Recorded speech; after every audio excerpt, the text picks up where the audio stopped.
दरियाए सवात के रास्ते पर सैकड़ों गैर कानूनी होटल्स की तामीर की इजाजत किसने दी?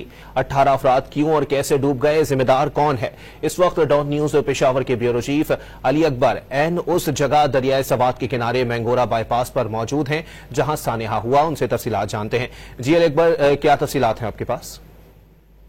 ये वो बदकिस्मत जगह है जहाँ पर कल एक ही खानदान के काफ़ी खड़े हुए आपको नज़र आ रहे थे और जैसा ही सैलाबी रेल आया तो उसमें उसी खानदान के तकरीबन 13 लोग जो है उसी सैलाबी रेले के नज़र हो गए और बदकिस्मती से दफ़ा 44 जो है वो काफ़ी अरसे से नाफिज था। लेकिन हमारे यहाँ बिलखसूस खैबर पख्तूनख्वा में दफ़ा 44 सिर्फ एक कागज़ होता है, फिर उसके बाद कोई नहीं पूछता, न सिर्फ इंतजामिया पूछती है न पुलिस पूछती है।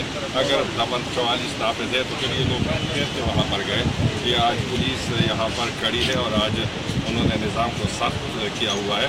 काश ये कुछ दिन पहले ये लोग यहाँ दफ़ा 44 पर अमल दरामद को यकीनी बनाते। और ज़रा सा मैं इसकी बात करूँगा कि क्यों ये दरिया यहाँ पर नुकसान करता है। ये जो आप सारे कंस्ट्रक्शन देखते हैं, ये जो होटल्स है यहाँ पर मतलब दर्जनों की तादाद में और सैकड़ों की तादाद में ये तजावज़ात हैं और ये सियासी मसलहत के तहत जो है ये तजावज़ात कायम किए गए हैं।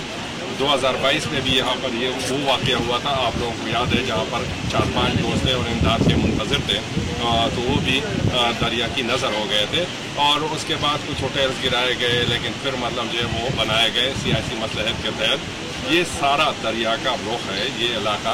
अगर मुस्तक़बिल में इन चीज़ों को मना करना है तो ये जो तमाम तजावज़ात है तो उसका जो है बंदोबस्त करना पड़ेगा। दूसरा मैं ये बता दूँ कि बहुत सारे लोग ये सवाल कर रहे हैं कि शायद जगह ढूंढती ये थी, ये बाईपास है, यहाँ पर 10 मिनट के फासले मसले पर डीसी का ऑफिस है, कमिश्नर का ऑफिस है, रेस्क्यू 1112 है। तो ऐसी कोई बात नहीं थी कि वो 1 घंटे के लिए लोग इंतज़ार कर रहे थे और फिर सारे लोग डूब गए।